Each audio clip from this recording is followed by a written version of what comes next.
အားလုံးပဲမင်္ဂလာပါခင်ဗျာမြန်မာကို story channel ကနေပြန်လဲကြိုဆိုလိုက်ပါတယ်ခင်ဗျာကျွန်တော် channel ကနေအခုတင်ဆက်ပေးခြင်းတဲ့ဇလန်းလေးကတော့စာရေးဆရာအကစောရေးသားထားတဲ့စုံထီဥပဒါနှင့်ညီကုန်းမဟုတ်တဲ့ညီကုန်းဆိုတဲ့ဇလန်းလေးပဲဖြစ်ပါတယ်ခင်ဗျာဒီဇလန်းလေးကိုမတင်ဆက်ပေးခင်မှာကျွန်တော်ရဲ့ channel လေးကိုလည်း like and subscribe လုပ်ပေးဖို့အတွက်လည်းအားလုံးကိုတောင်းဆိုလိုက်ပါရစေခင်ဗျာငါတန်ပြန်ရလဲသူ့ရဲ့အကြံစီကိုပြောပြတယ်ဗျဒီလိုလုပ်ရမယ်ငါထေရှင်ကိုကျုပ်တို့ဖမ်းဆီးနိုင်တယ်ပဲထားအောင်တော့ငထေရှင်ကလည်းသူ့ရဲ့အဖေရဘူးတေကိုသွားနှုတ်မှသိကြတယ်။အဲ့ဒီခါမှာရဘူးတေနိုးလာခဲ့ရင်လေဒီမြေဖို့ဘလူးတွေကိုပြန်လဲဥဆောင်လိုက်။ရဘူးတေနဲ့မြေဖို့ဘလူးတွေအားလုံးကိုကျုပ်တို့လူအင်အားနဲ့နိုင်မှုကမလွယ်ဘူးဗျ။ဒီတော့လေအကယ်၍သာရဘူးတေပြန်လဲနိုးထလာခဲ့ကျုပ်တို့ဘာတွေလုပ်ရမလဲဆိုတာတွေးထားရမယ်ဗျ။ဒါဆိုမင်းဟာဘလို့တွေးထားလို့လဲ။ဒီနေရာနဲ့ခရမ်းလန်းမှာကြိုက်ကလဲဆိုတဲ့ဖျားစီတွေရှိတယ်။အဲ့ဒီဇေဒီကုန်းတွေကလည်းဘလူးတွေပိုင်တဲ့နန်းမြေပဲဒါပေမဲ့ဒီဘလူးတွေကလည်းကောင်းမွန်တဲ့ဘလူးတွေရှေးကြောင်းပြန်ပြောရရင်ကကတန်ဖျားလက်ထက်ကလေးကဒီဘလူးတွေရဲ့ဘလူးမင်းဒေဝရက်ခဘလူးကလည်းကကတန်ဖျားနဲ့တကိုးချင်းပြန်ပြီးတော့ရှုံးနေခဲ့အဲ့ဒီကနေတဆင့်ဒီဘလူးတွေကလည်းသူတော်ကောင်းတရားကိုကြင့်ကြံအားထုတ်လာခဲ့ကြတယ်ဗျရဘူးတေကိုလည်းချုံနှောင်ပိတ်ဆို့တဲ့နေရာမှာဒီဘလူးတွေကလည်းအကူအညီပေးခဲ့ဒါကြောင့်မလို့အကယ်၍သာရဘူးတေပြန်လဲနိုးထလာပြီးတော့မြေဖို့ဘလူးတွေကိုဥဆောင်ပြီဆိုရင်ကျုပ်တို့ကလည်းဒေဝရက်ခဘလူးမင်းစီကနေအကူအညီတောင်းယူရလိမ့်မယ်မင်းပြောတာသဘာဝတော့ကြပါတယ်နောက်တစ်ခုကတော့ငထေရှင်ကသူ့သေးခဲ့မယ်ဆိုရင်တောင်အရေးအဖြစ်နဲ့ထွက်ပြေးဖို့ကြိုးစားမှာပဲဒီလိုကြိုးစားဖို့အတွက်လည်းတနေရာမှာသူဝင်လို့ရမယ်ခန္ဓာတစ်ခုကိုလည်းထိမ့်သိမ်းထားလိုက်မယ်ဥအောင်ရှင်ကလည်းပြပြသလဲနေပေါ့ငါမွေးစားသမီးမိသက်ကိုသူဖမ်းပြီးတော့တနေရာမှာဖွက်ထားတယ်ဒါကြောင့်လဲကျုပ်တို့တွေလူနှစ်ခုခွဲရမယ်တစုကတော့ဒေဝရက်ခဘလူးမင်းစီသွားပြီးတော့စစ်ကူတောင်းပြီးတော့သူထွက်ပြေးဖို့စီစဉ်ထားတဲ့လူကိုပြန်ရှာဖို့နဲ့တစုကတော့ငထေရှင်ကိုတိုက်ခိုက်နှိမ်နင်းမှုပဲအဲ့ဒီခါမှာဥအောင်ရှင်ကလည်းလက်ညှိုးထောင်လိုက်ပြီးတော့လေကောင်းပြီငါတမ်းပြေဒေဝရက်ခဘလူးမင်းစီကိုလည်းငါသွားလိုက်ဥပဒါလည်းကောင်းပြီလေငါရဲ့တာဝန်ကငထေရှင်ကိုတိုက်ခိုက်နှိမ်နင်းမှုဆိုတော့လေငါငထေရှင်စီကိုသွားမယ်ဥပဒါလည်းကျုံနဲ့ဘာတောင်းဘက်ကိုလှည့်ကြည့်ပြီးတော့ဒီတိုက်ပွဲကပြင်းထန်မှာအသေးကြပဲအလက်ကောင်အဲ့ဒီတော့မင်းတို့နှစ်ယောက်ဒီကိစ္စမှာဝင်မပါတာကောင်းလိမ့်မယ်ထင်တယ်ဟာဘလို့ပြောလိုက်တာလဲဥပဒါယာကျုပ်ကမပါလို့ရမလားဗျအေးဘာပဲဖြစ်ဖြစ်မင်းကိုအန်ဒီရမဖြစ်စေချင်တာတော့အမှန်ပဲအလက်ကောင်များမင်းငါစကားကိုနားထောင်စမ်းပါဟာကျုပ်လည်းလိုက်ချင်တယ်ဥပဒါယာဥပဒါလည်းကျုပ်ပခုံးပုတ်လိုက်ပြီးတော့ကျုပ်မျက်လုံးတွေကိုစိုက်ကြည့်တယ်ဗျတကြီးကိုငါဂရိပေးခဲ့တယ်အလက်ကောင်မင်းကိုချောချောမွေးမွေးနဲ့ရွာကိုပြန်ရောက်အောင်ခေါ်လာခဲ့မယ်လို့လည်းဂတိပေးခဲ့တယ်။ဒါပေမဲ့အခုငါကိုယ်တိုင်ရွာပြန်ပြီးတော့လိုက်မပို့နိုင်တော့။မင်းကတော့မင်းရဲ့မွေးရဲ့မြေကိုပြန်ရမယ်။ကျုပ်ကလည်းမကျေနပ်တာနဲ့ဥပဒါကိုပြန်ပြောမလို့လုပ်လိုက်တဲ့ချိန်ဥပဒါကလည်းကျုပ်မျက်နှာအရှိကိုလည်းသူ့လက်ဝါးနဲ့တစ်ချက်ဝှေ့လိုက်တယ်ဗျ။အဲ့ဒီခါမှာကျုပ်ဘလို့ကြီးဖြစ်သွားလဲမသိဘူးဗျ။စိတ်ထဲမှာလည်းတမျိုးကြီးပဲ။ကဲအလက်ကောင်မင်းရွာကိုပြန်ရမယ်။မင်းအိမ်ကိုရောက်အောင်ပြန်ရမယ်ဟုတ်ပြီလား။ဥပဒါအတန်လည်းအာနာပါလွန်နေတော့လေကျုပ်နားထဲမှာပဲ့တင်ထက်တယ်လို့မြည်ဟီးသွားတာပေါ့။ကျုပ်စိတ်ထဲကလည်းညင်းဆန်ခြင်းနေပြီမဲ့လေကျုပ်ကလည်းခေါင်းညင်လိုက်တယ်ဥပဒါလည်းဘာတောင်းကိုကြည့်ပြီးတော့ဘာတောင်းဒီကိစ္စတွေကလည်းမင်းနဲ့မဆိုင်ဘူးမင်းအကိုကြီးတွေအတွက်ငါလက်စားချေပေးမယ်မင်းငါ့ကိုတခုတော့ကိုညီစမ်းကွာအလက်ကောင်ကိုရွာရောက်အောင်ပြန်ဖို့ပေးပါစိတ်ချပါဆရာကြီးဟာကျုပ်အလက်ကောင်ကိုပကိုးကိုခေါ်သွားမယ်အဲ့ဒီကနေအညာဆန်တက်မဲ့ယထာပေါ်မှာဆက်ဆက်တင်ပေးလိုက်ပါမယ်ဥပဒါလည်းမှားနေတာကြည့်ပြီးတော့ကျုပ်ရင်ထဲမှာစိုးနေလာတာပေါ့မသိရင်သူမှားနေတဲ့ပုံစံတွေကလည်းသူသေးကန်နီးအကုန်မှားနေတဲ့ပုံစံပဲဗျအလက်ကောင်ကြီးရွာရောက်ရင်ငါနွားတွေကိုမင်းယူလိုက်တော့ကွာငါအိမ်နဲ့ငါခြံနဲ့ငါလဲတွေကိုလည်းမင်းအတွက်ပေးခဲ့ဒီခြံနေလဲတွေနွားတွေကိုကောင်းကောင်းထိမ့်သိမ့်နိုင်ခဲ့တယ်ဆိုရင်မင်းတဝမ်းတစ်ခွားတက်တော့ကောင်းကောင်းမွန်မွန်အေးအေးဆေးဆေးရှာစားနိုင်မှာပါကွာအဲ့ဒါငါမင်းကိုပေးခြင်းနဲ့လက်ဆောင်ပဲကွာဥပဒါဒါဆိုရင်ဥပဒါရောပြန်မလာတော့ဘူးပေါ့ကျုပ်ကလည်းငိုတန်ပါကြီးနဲ့မေးလိုက်တော့ဥပဒါလည်းတွေ့ဝေသွားတယ်ဗျပြီးတော့လည်းမျက်ရည်တွေပေါက်ခနဲ့ကြလာမိန်းကလေးကိုလုံးနဲ့ဝင်နေတာဆိုတော့မိန်းမစိတ်တွေစမ်းနေတယ်ဆိုပါတော့ဗျပုံမှန်ဆိုရင်ဥပဒါလည်းစိတ်ခံစားချက်ကိုရင်ထဲမှာကြိတ်ပြီးတော့မျိုးသိပ်ထားတတ်တဲ့သူအခုကျတော့လည်းမိန်းမကိုနဲ့ဖြစ်နေတဲ့အခါမှာစိတ်ခံစားချက်အတိုင်းငိုရလွယ်ရတယ်ထင်ပါတယ်ဗျဒါပေမဲ့လည်းဥပဒါလည်းချက်ချင်းပဲတစ်ဖက်ကိုလှည့်သူ့ရဲ့မျက်ရည်တွေကိုလက်ဖမိုးနဲ့တုပ်လိုက်ဒီမှာလဲကောင်တကယ်လို့ငါမသိဘူးဆိုရင်တနေ့ငါရွာကိုပြန်လာခဲ့မှာပါကွာစိတ်ချစမ်းပါတို့ရွာဆိုတာငါရဲ့အိမ်ငါရဲ့ဇာတိမြေပဲကွာ လူဆိုတာကိုယ်စာတီကိုမမေကောင်းမှုနဲ့ကွာဒါဆိုရင်ဥပဒါပြန်လာခဲ့ပါနော်ဘလို့နီးနေပဲဖြစ်ဖြစ်ရွာကိုရောက်အောင်ပြန်လာခဲ့ပါဗျာနော်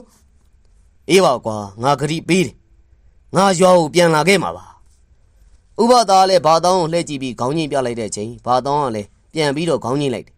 နောက်တော့ကျုပ်ရဲ့လက်မောင်းနှစ်ဖက်ကိုသူ့လက်နဲ့စုပ်ကင်ပြီးတော့လေကဲလက်ကောင်တော့ကြပါစို့ကွာမင်းနေတဲ့အညာကိုပြန်ကြစို့ကွာနော်ကျုပ်မလိုက်ချင်လို့လည်းအကြောက်ကညင်းနေမိတာပေါ့ဒါပေမဲ့လည်းကျုပ်တကယ်တမ်းကလည်းရုံးမထွက်နိုင်ဘူးဥပဒါကျုပ်ကိုဘာလုပ်လိုက်တယ်လဲတော့မသိဘူးပြို့ဘာတောင်းကလည်းကလေးတယောက်ကိုလက်ဆွဲခေါ်သွားတယ်လို့မျိုးကျုပ်ကိုခေါ်ထုတ်သွားတာကျုပ်ကလည်းကလေးတယောက်ကမိဘအနောက်ကိုလိုက်သွားတယ်လို့မျိုးလိုက်သွားမိတာပေါ့ဗျာကျုပ်စိတ်ထဲမှာတော့ဘယ်သွားချင်မလဲဗျာဥပဒါကျုပ်မသွားချင်ဘူးဗျာကျုပ်ရွာပြန်ရမယ်ဆိုရင်တော့ဥပဒါနဲ့တူတူပြန်မယ်ဗျာကျုပ်ကလည်းပြောဆိုအော်ဟင်းနဲ့မျက်ရည်တွေဆက်လက်နဲ့ဘာတောင်းခေါ်တဲ့နောက်ကိုလိုက်ခဲ့ရတာပေါ့ဘတ်စကားကြီးတစ်စီးပေါ်ကိုလည်းကျုံနဲ့ဘာတောင်းနဲ့တက်ခဲ့ကြတယ်ဗျအဲ့ဒီကားကလည်းရန်ကုန်ကနေပဲခူးကိုသွားတဲ့ရွှေဟင်းသားလို့အမည်ရတဲ့ကားကြီးကားပေါ်မှာတော့လူတွေရောကုန်တွေရောအများကြီးပဲပေါ့ဘာတောင်းခေါ်လို့တော့လိုက်ခဲ့ရပြီမယ်ကျုပ်စိတ်ထဲမှာလုံးဝမပျော်တာတော့အမှန်ပဲဒါနဲ့ကျုပ်ကလည်းတစ်သားကုန်တိုင်းတစ်ခုမှငူငူကြီးထိုင်လိုက်မိတာပေါ့ကားကလည်းခရီးဆိုင်နဲ့လူတွေကလည်းတက်လိုက်ဆင်းလိုက်နေကျုပ်ကလည်းခေါင်းငိုက်ဆိုင်ချပြီးတော့လိုက်လာတယ်ဆိုတာကိုဒါတွေကိုလည်းသတိမထားမိပါဘူးဗျာအတော်တန်ကြာတဲ့အခါမှာကျုံနဲ့မျက်နှာချင်းဆိုင်ထိုင်ကုန်မှာထိုင်နေတဲ့လူတစ်ယောက်ရဲ့ခြေထောက်ကိုသတိထားမိသူ့ခြေထောက်ကလည်းမဲမဲညင်းညစ်ကြီးဗျအရေကုန်နေဆိုရင်လည်းစင်းရေကုန်နေလို့ခက်ကြမ်းကြမ်းခြေသေးကြီးတွေဆိုရင်လည်းတစ်ချောင်းတစ်ချောင်းကို3လက်မလောက်ရှိတယ်ခြေသေးတွေကမဲနဲ့နေပြီးတော့ထိတ်မှလည်းခြုံထွက်နေတာပေါ့ဒီလောက်ရှိတဲ့ခြေသေးဟိုတောင်မညက်ဘူးဆိုတော့ဘလောက်များညစ်ပတ်တဲ့လူဖြစ်မလဲဆိုပြီးတော့အရှိကိုမောကြည့်လိုက်တော့အဲ့ဒီလူကလည်းလူမို့အဖေးနဲ့ဘလူးကြီးတကောင်ဖြစ်နေတာကျုပ်ကလည်းလန့်ပြီးတော့အော်ဖို့လုပ်တဲ့ချိန်ကျုပ်ဘေးမှာထိုင်နေတဲ့အဖွားကြီးကကျုပ်ကိုကြည့်အဖွားကြီးကလည်းလူဝဲစားရိတ်သာဝတ်ထားတာသူ့ရုပ်ကလည်းဘလူးရုပ်ကြီးဗျဒါနဲ့တစ်ဖက်ကိုလှည့်ကြည့်လိုက်တော့ရှက်အင်းကြီးဝတ်ထားတဲ့လူကလည်းဘလူးကြီးတကောင်ပဲတကားလုံးကလူတွေကြည့်လိုက်တော့အကုန်လုံးကလည်းဘလူးတွေဖြစ်နေကျုပ်ဘေးမှာထိုင်နေတဲ့ဘာတောင်းကလည်းမရှိတော့ဘူးပြိုကားနောက်နားမှာဘလူးနှစ်ကောင်ကလည်းဘာတောင်းကိုဖမ်းချုပ်ထားကြတယ်အလက်ကောင်ကြီးပြေးတော့ကွာဘာတောင်းအော်တဲ့ခါမှာဘလူးတကောင်ကလည်းဘာတောင်းရဲ့မျက်နှာကိုလက်သီးနဲ့ခွက်ခနဲဖြတ်ထိုးလိုက်တာပေါ့ဘလောက်အားပြင်းတယ်လဲဆိုရင်ဘာတောင်းတောင်မှမေ့မျောပြီးတော့ခွေကျသွားတာကျုပ်ကလည်းထိုင်နေရနေထားမယ်လို့တဲ့ချိန်ကျုပ်ဘေးမှာထိုင်နေတဲ့အဖွားကြီးကလည်းကျုပ်မျက်နှာကိုသူ့ခေါင်းနဲ့ခွက်ခနဲတိုက်လိုက်တာဘလူးရဲ့ခေါင်းနဲ့တိုက်မိတယ်ဆိုပေမဲ့မသိရင်အုံနိုင်ရရင်တစ်ခုနဲ့တိုက်မိတယ်လို့မျိုးခံစားလိုက်ရတယ်ချက်ချင်းပဲကျုပ်ခေါင်းတွေထုံတက်ကျင်လာပြီးတော့လေမျက်လုံးတွေမှိတ်ကြအမှောင်ကျသွားတာပေါ့ကျုပ်ရဲ့ကိုယ်ပေါ်ကိုလည်းရေဒီကုန်းကနေကြတော့မှကျုပ်ကလည်းနိုးခဲ့တယ်ကျုပ်လန့်ပြီးတော့လေထအော်တဲ့ချိန်ကျုပ်အရှိမလူတယောက်ရလာတာပေါ့ခေါင်းပေါင်းကြီးပေါင်းထားတဲ့ဥပဒါကလည်းကျုပ်ကိုခါထောက်ပြီးတော့ပြုံပြုံကြီးကြည့်နေတာဥပဒါဘာတွေဖြစ်ကုန်ပြီလဲဗျအားလုံးပြီးဆုံးသွားပြီလားဗျဟမ်မင်းကငါ့ကိုဥပဒါလို့ထင်နေတော့ကွာဟာဒါဆိုရင်ခမငထိရှင်မေဟုတ်တယ်ဥပဒါရောဒါနဲ့ကျုပ်ကဘယ်နေရာကိုရောက်နေရလဲဗျမင်းရဲ့ဥပဒါလည်းမကြခင်ရောက်လာမှာပါကွာကဲအချိန်ရှိတော့ငါတို့လုပ်ငန်းလေးတွေစကြစို့ဟိကျုပ်ကလည်းလူလဲထားဖို့လှုပ်လိုက်တော့လဲထားလို့မရဘူးကျုပ်တကိုယ်လုံးလည်းဝတ်တုတ်သလိုကျိုးတွေနဲ့တုတ်ထားပါလိရောကျုပ်ဘေးနာတစ်ပင်အောက်မှာလည်းဘာတောင်းကိုကျိုးတော့ပြီးငုတ်တုတ်ထိုင်ခိုင်းထားတယ်ဗျဘာတောင်းကတော့ခေါင်းငိုက်စိုက်နေပုံထောက်ရင်တော့သတိမေ့နေတဲ့ပုံစံပဲငထေရှင်ကလည်းမြေကြီးကိုလက်နဲ့ထိပါဇက်ကနေမန်တန်နေရွတ်တယ်ဗျအဲ့ဒီလိုရွတ်နေတော့မှမြေကြီးကလည်းတုံခါမြေသားတွေကလည်းနှစ်ချမ်းကွဲအဲ့ဒီနောက်မှာတော့အောက်ကနေကြောက်ဖြာကြီးတစ်ခုကလည်းပေါ်လာတယ်ကျုပ်တို့ရောက်နေတာလည်းတောင်ကုန်းကမူလေးတစ်ခုအပေါ်မှာလေဘေးနားမှာတော့တစ်ပင်တွေကလည်းထူထူထက်ထက်ပေါက်နေတာငထေရှင်ကလည်းမတ်တက်ရိုက်လိုက်ရင်နဲ့ကြောက်ဖြာကိုလည်းခြေထောက်နဲ့နင်းကြည့်တယ်ကဲကိုလူတို့ငါရောက်လာခဲ့ပြီမကြခင်မင်းတို့အားလုံးလွတ်လပ်ရတော့မယ်ပြောဆိုနဲ့ငထေရှင်ကလည်းသူ့လွယ်ထားတဲ့လွယ်အိတ်ထဲဟာစိန်သွားကြီးကိုလည်းနှိုက်ထုတ်လိုက်တာပေါ့ဖျားစိန်ဘူးတော့စိန်သွားကြီးကလည်းတမိုက်လောက်တော့ရှိတယ်ဗျတလင်းလိုကြောက်ကိုအကွက်ကွက်တွေဖော်ပြီးတော့တွေးထားတာငထေရှင်ကလည်းအဲ့ဒီစိန်သွားကိုခုနကြောက်ဖြာကြီးအပေါ်ကိုချမန်တန်နေရွတ်တာပေါ့ဒီအခါမှာစိန်သွားကလည်းကြောက်ဖြာအပေါ်မှာလည်းဂျင်တလုံးလိုလဲနေတာဂျင်သွားချွန်ကလည်းအောက်ဆိုင်ပြီးတော့လဲနေတာများမြန်လိုက်တာပြောမနေနဲ့ပြိုငထေရှင်ကလည်းစိန်သွားကိုတေချာစိုက်ကြည့်ပြီးတော့မန်တန်နေကြီးပဲလှိမ့်ရွတ်စိန်သွားကလည်းမျက်စိရှိမှပဲလဲရင်နဲ့ကြောက်ဖြာကြီးတွေကိုလည်းတစားနဲ့ဝင်သွားတာဧကနာတော့ငထေရှင်ကတိုက်ဖောက်နေတာဖြစ်မယ်ဗျအဲ့ဒါကြောင့်လဲသူကစိန်သွားကိုဦးတန်းတန်စီကနေပြီးတော့မရမကယူခဲ့တာမျက်စိရှိမှတင်စိန်သွားကလည်းကြောက်ဖြာကိုထိုးဖောက်ပြီးတော့ကျသွားတာပေါ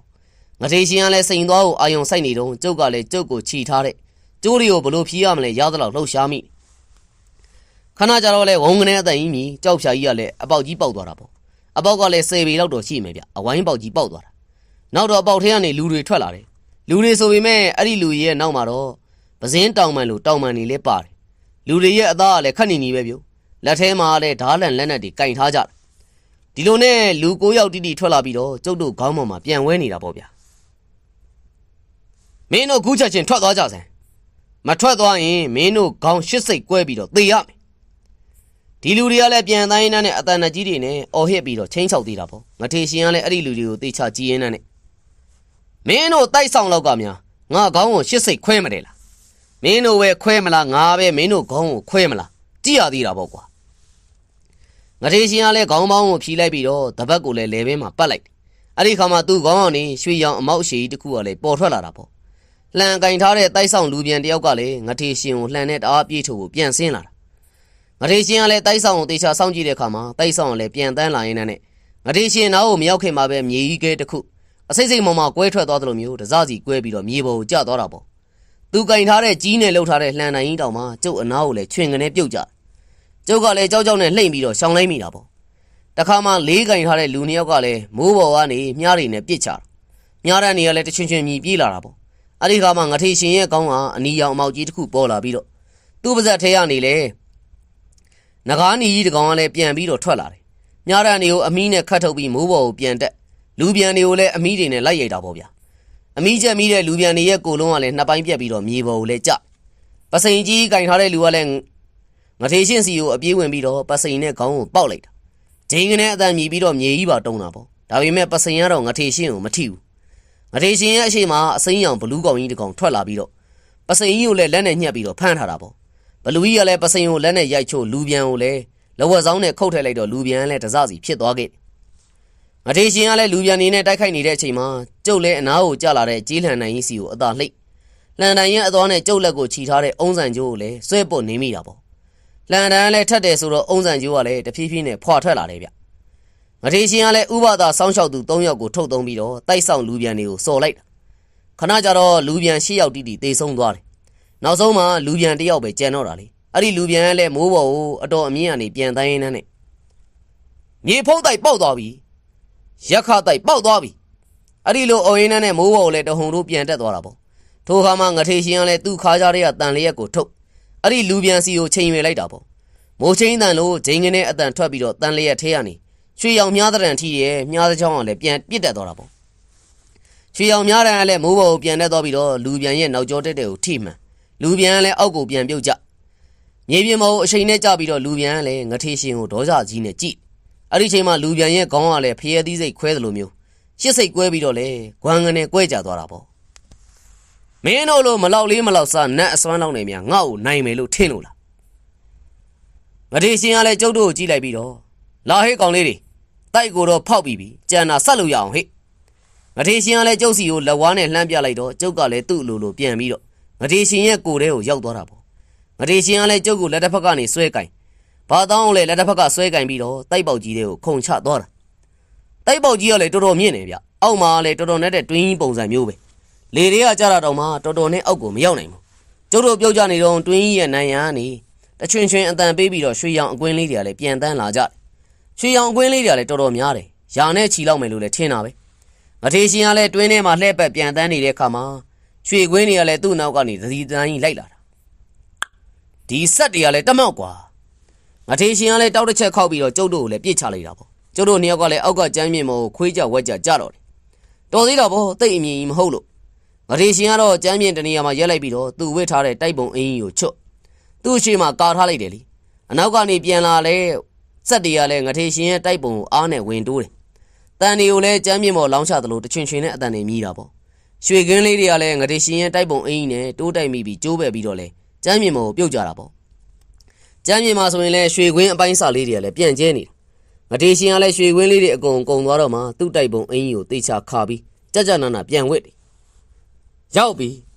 နောက်ဆုံးတော့ငါတို့ရောက်လာခဲ့ပြီငထေရှင်ကလည်းလက်ဖြောက်တစ်ချက်တီးလိုက်တဲ့ခါမှာသူ့လက်ထဲကနေမီးလုံးတစ်လုံးဟုံးကနေတောက်လာတာပေါ့အဲ့ဒီမီးလုံးကိုမိုးပေါ်မြှောက်တင်လိုက်တော့လေမီးလုံးကလည်းတဖြည်းဖြည်းကြီးအပေါ်ကိုလည်းပြန်တက်သွားခဲ့မီးလုံးအလင်းရောင်ကြောင့်လည်းဂူကြီးတစ်ခုလုံးကလည်းထင်းထင်းရှားရှားမြင်ရတာပေါ့ဂူဆိုတာထက်ရေတွင်းကြီးတစ်ခုနဲ့ပို့တူတယ်ဗျဘေးပတ်ပတ်လေကိုလည်းကြောက်ပြားကြီးတွေနဲ့ကာထားတာနတ်တာတော့တော်တော်နဲ့တယ်ပြုတ်ကျုပ်ထင်ပေ900လောက်တော့ရှိမယ်ပုံပဲ အခုနကျုပ်တို့ဆင်းလာခဲ့တဲ့အပေါက်ကြီးကိုဟိုးအပေါ်မှာမြင်ရတယ်ဗျ။ဂူရဲ့ကျမ်းမြင်ကျုပ်တို့အရှိမှာတော့ကြောက်ရွံ့တွေတန်းစီပြီးရှိနေတာလဲမနေမနှုံ။ကြောက်ရွံ့ကြီးတွေရဲ့အလဲမှာကြောက်ကလက်ကြီးတစ်ခုရှိပြီးတော့လဲကလပ်ပေါ်မှာတော့ကြောက်ခေါင်းတလားကြီးတစ်လုံးကလည်းရှိတယ်။ငတိရှင်ကလည်းမြေကြီးပေါ်ကျနေတဲ့ဖန်ကော်လီလုံးလောက်အရွယ်စားရှိတဲ့အလုံးလေးကိုလည်းကောက်ယူလိုက်တာပေါ့။ဒါလောက်ထက်လာတဲ့စိန်သွားတောင်မှပဲဒီတိုက်ကိုဖောက်ရင်းနဲ့ပျက်စီးသွားတယ်တဲ့ကွာ။ဘာဗျ။အဲ့ဒါခုနစိန်သွားတယ်လား။ဟုတ်တယ်လေကွာ။ဒီတိုက်ကိုဖောက်နေတာအဲ့ဒီစိန်သွားပဲရှိပထမအဆင့်နေနဲ့တိုက်ကိုစိန်သွားတစ်ခုနဲ့ဖောက်ပြီးပြီနောက်တစ်ဆင့်ကတော့နောက်ထပ်စိန်သွားတစ်ခုနဲ့ဟော့ဟိုကခေါင်းတလားကြီးကိုဖောက်အောင်ဒါကြောင့်ဟိုဗျဒါကြောင့်ခမရစိန်သွားနှစ်ခုစလုံးကိုယူသွားခဲ့တာဟမ်အစ်စ်ပေါ့ကွာကျုပ်ကိုလွတ်ပေးဗျကျုပ်ကိုလွတ်ပေးစမ်းပါဗျဟဲ့ကောမင်းကငါ့အတွက်အနိုင်ဖဲချက်ပဲကွာမင်းကိုငါလွတ်ပေးလို့ဖြစ်မလားဘလို့ဗျဒီလိုလေကွာအဲ့ဒီဥဒါရင်ဆိုတဲ့လူကြီးရဲ့အားနေချက်ကမင်းလေသူ့မှာတခြားအားနေချက်မရှိပေမဲ့မင်းဆိုတဲ့အကောင်ရှိတယ်မလားမင်းထိခိုက်မှဆိုရင် तू ကတိတ်ကြောက်တာမင်းသေးတာကိုလည်းဒီတိုင်းတော့ထိုင်ကြည့်နေပါမလားကွာဟောခမရတော်တော်ယုံမာတဲ့လူပဲဗျခမရကိုကျုပ်တက်ပြစ်လိုက်စမ်းပါဗျာကျုပ်ကိုလည်းတက်ပြစ်လိုက်စမ်းကျုပ်ကိုတက်တာခမရဆိုတာဥပဒါတိသွားရင်ခမရကြီးကိုသူ့ဘယ်တော့မှအလွတ်ပေးမှာမဟုတ်ဘူးဗျခမရကိုစုံထဲကိုထည့်ပြီးတော့ထောင်းလို့ကိုထောင်းမှာမင်းကဒီတိုင်းသေးသွားလို့ဘာတန်မိုးမှမရှိပါဘူးကွာစိတ်ချပါမင်းကငါမတတ်သေးပါဘူးမင်းနဲ့ကောင်းကောင်းကြီးကစားရအောင်ငထေရှင်ကလည်းသူ့ခါကြတဲ့နှိုက်ပြီးတော့ဒုတိယစိန်သွားကိုလည်းထုတ်လိုက်တယ်ဗျအဲ့ဒီစိန်သွားကလည်းဦးသိန်းနန်စီကနေပြီးတော့လူယူထားတဲ့စိန်သွားတစ်ခုပေါ့စိန်သွားကလည်းမီးရောင်အောက်မှာဝင်းလက်နေတာဟဲ့ကောင်ငထေရှင်မင်းလုံနေတာကိုရက်တန်းရက်လိုက်စမ်းမိမအတန်တစ်ခုကြားလို့လဲကျုပ်မောကြည့်လိုက်တဲ့အခါမှာချောချောကလည်းတောင်မွေးကြီးကင်လို့အောက်ကိုခုန်ဆင်းလာတာဗျခုံဆင်းလာတယ်ဆိုပေမဲ့လည်းပြုတ်ကျလာတာမျိုးလည်းမဟုတ်ဘူးလေးပေါ်မှာပြန်ဝဲပြီးတော့ဆင်းလာတာမျိုးနောက်ပြီးတော့ကျုပ်တို့မလန်းမန်းကန်းမှာလည်းဆင်းလိုက်တယ်လေငထေရှင်ကလည်းဥပဒါကိုမြင်တော့ကြောက်တော့ကြောက်သွားတယ်ဗျဟေးကောင်ငထေရှင်မင်းကိုဆုံးသက်ပေးဖို့ငါလာခဲ့ပြီကွငထေရှင်ကလည်းချောချောကိုအံ့ဩနဲ့ကြည့်ပြီးတော့ဟာခမရလက်မှာကင်ထားတာကတိဖြူသားတောင်မွေးပါလားဟုတ်တယ်ငထေရှင်ငါဖေးရပြန်ဖြစ်သွားပြီဟောဒီမှာသင်ငန်းနဲ့ဆွဲကြိုးဒီဆွဲကြိုးကိုမင်းလေဘေးမှာစွတ်ပြီးတော့မင်းကိုအဝီစီးကိုပို့မယ်ကွငထေရှင်ကလည်းကျုပ်ကိုဂုတ်ကနေဆွဲယူပြီးတော့ကြောက်ရွံ့ကြီးတွေကြားထဲကိုလည်းပြေးတယ်ဗျပြေးလွှိုင်းနဲ့ကြောက်ရွံ့တွေကိုလည်းသူ့လက်နဲ့ပုတ်ပြီးတော့တခုခုကိုလည်းတီးလို့ရွတ်တယ်သူ့လက်နဲ့ထိပြီးတာနဲ့ကြောက်ရွံ့ကြီးတွေမှာရှိတဲ့ကြောက်သားကြောက်ဆိုင်တွေကလည်းပဲ့ကြပြီးအထဲကနေဘလူးကြီးတွေထွက်လာတာပေါ့ဘလူးကြီးတွေဆိုပေမဲ့ကြီးတော့မကြီးပါဘူးအရက်ကတော့တန်မှန်လူအရက်ထက်တောင်မှနည်းနည်းပူသေးတယ်ငါးပေမပြည့်တဲ့အရက်လောက်ပေါ့ဗျာကိုလုံးမှာတော့အစိမ်းရောင်ကြီးကိုနေပါတယ်ချက်ဝက်တစားတွေကိုဝစ်စင်ထားကြတယ်ငထေရှင်ကလည်းကျုပ်ကိုဆွဲပြီးပြင်းနေတာနဲ့နောက်ဆုံးအလေကကြောက်ကလက်ကြီးပေါ်ကိုလည်းခုံတက်လိုက်တယ်ခါကြတန်လျက်ကိုလည်းဆွဲထုတ်လိုက်ပြီးတော့ကဲမြေဖို့ဘလူးတွေမင်းတို့ငါအမိန်ပေးမယ်အဲ့ဒီလူကိုတတ်ကြဖြတ်ကြစမ်းဟိမြေဖို့ဘလူးတွေကလည်းမြေကြီးမှာကျနေတဲ့ကြောက်သားတွေကိုလည်းလက်နဲ့ကောက်ကင်လိုက်တယ်ဆိုရင်ပဲကြောက်တုံးတွေကလည်းသူ့လိုဆက်ပြီးတော့ဓားတွေလှန်နေပစိမ့်နေတင်းပုတ်တွေဖြစ်သွားကြတယ်ဗျပြီးတော့လည်းလက်နဲ့မျိုးစုံကင်ဆွဲပြီးဥပဒါကိုလည်းဝင်းရံတာပေါ့ဥပဒါတော့ခက်တီတီပဲတောင်မွေးကင်ပြီးတော့ရက်နေတာဘလူးတကောင်လည်းဥပဒါရဲ့ဘယ်ဘက်ဘေးကနေပြီးတော့ပစိန်နဲ့အတင်းဝင်ခုတ်တာဥပဒါလည်းတောင်မွေးကိုမြောက်ဘလူးရဲ့ရင်ဝါကိုတောင်မွေးရဲ့အခြေနဲ့လည်းစောင့်ထိုးလိုက်တာပေါ့ဘလူးကလည်းပစိန်မြောက်နေတဲ့နဲ့တန်းလန်းနဲ့ပဲတကူလုံးကလည်းမြေသားတွေဖြစ်မြေဆိုင်မြေခဲတွေလိုပဲ့ကြည်သွားတာပေါ့မြေကြီးတွေကလာတဲ့အကောင်တွေမြေကြီးတွေကိုပြန်သွားကြစမ်းထိုခါမှာဥပဒါရဲ့ညာဘက်ဘေးကနေဘလူးတကောင်လည်းလှန်နဲ့ဝင်ထိုးတာဥပဒါလည်းသူ့ရင်ဝါစီကိုတန်းတန်းမတ်မတ်ဝင်လာတဲ့လှန်သွားကိုလက်နဲ့အသာဖမ်းဆုပ်လိုက်တာပေါ့လှန်နဲ့ထိုးတဲ့ဘလူးကိုလည်းမျက်စိနဲ့စိုက်ကြည့်လိုက်တဲ့အခါမှာအဲ့ဒီဘလူးကြီးကလည်းမြေသားတွေဖြစ်တစားစီပဲ့ကြသွားပြန်တယ်ကျန်တဲ့ဘလူး10ကောင်လောက်ကလည်းဥပဒါကိုဝိုင်းပြီးတော့ခုတ်ကြထိတ်ကြမယ်အလုပ်ဥပဒါလည်းလက်ထဲကမိုးကြိုးအလုံးတစ်လုံးကိုထုတ်လိုက်ပြီးတော့လေဒီဘလူးတွေစီကိုလည်းပြစ်ချလိုက်တာမိုးကြိုးအလုံးကလည်းဘလူးတစ်ကောင်ကိုထိပြီးတော့နောက်ထပ်တစ်ကောင်စီကန်ထွက်ပြီးလိုက်ထိတာဗျညံလိုက်တာပြောမနေနဲ့မျက်စိတမိတ်တွင်းထဲမှာဘလူး10ကောင်စလုံးကိုလည်းမိုးကြိုးထိအကုန်လုံးကလည်းမြေမှုန်နေဖြစ်ကုန်မထေရှင်ကလည်းကြောက်ကလက်ပေါ်ကတော်တော်ထိတ်လန့်နေပြီလေသူ့လက်ထဲမှာလည်းတန်လျက်ကိုမိုးပေါ်မြောက်တင်လိုက်ပြီးတော့ကဲငါရဲ့စစ်တီအပေါင်းတို့နိုးထကြလို့ရန်သူကိုတုတ်တင်ကြလို့အဲ့ဒီလိုအော်ဟစ်ပြီးတော့တန်လျက်အသွားကိုလည်းမြေကြီးပေါ်ကိုထိုးညွန်လိုက်တာနဲ့မြေကြီးကလည်းတကြိမ်ကြိမ်နဲ့ငလင်လှုပ်တယ်လို့ခါရမ်းသွားတယ်တစ်ချိန်ထဲမှာပဲကြောက်ကလက်ကြီးကိုပက်ပက်လဲဝိုင်းနေတဲ့ကြောက်ရွံ့တွေအကုန်လုံးကလည်းကြောက်သားတွေပဲ့ကြပြီးတော့ဘလူးတွေဖြစ်ကုန်တာပေါ့အကုန်လုံးပေါင်းရင်လည်းဘလူးတွေကရာချီတယ်ဗျအဲ့ဒီဘလူးတွေအကုန်လုံးဥပဒါစီကိုပြေးဝင်သွားကြတယ်ငထေရှင်ကလည်းစိန်သွားကိုထုတ်လိုက်ပြီးတော့ကြောက်ခေါင်းတလားအပေါ်ကိုလည်းဒေါင်ငနဲ့ထောင်လိုက်ပြီးတော့လေ ပြီးတာနဲ့မန္တန်တစ်ခုကိုရွတ်စိန်သွားနဲ့ကြောက်ခေါင်းတလားကိုလည်းဖောက်ခိုင်းတော့တာပေါ့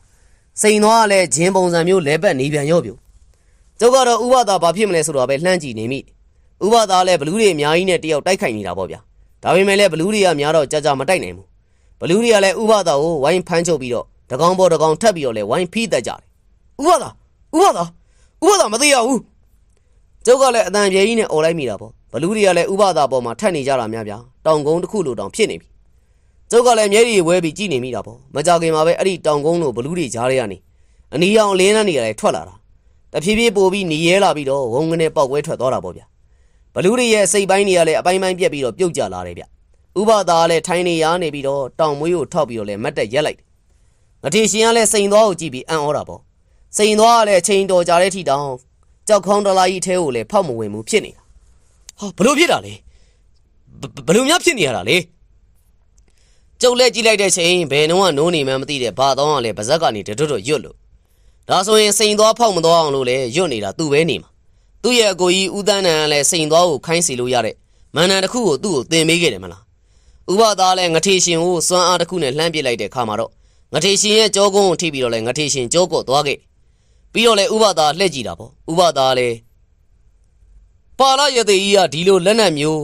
၃မျိုးအစွမ်းနဲ့ဘလူး9000တောင်မှတက်ဖြတ်တုတ်တင်ခဲ့တာပဲ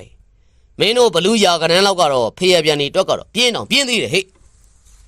ကောင်ငါနေရငါနဲ့တပွဲတလန့်စမ်းကျင်တာပေါ့လေရမယ်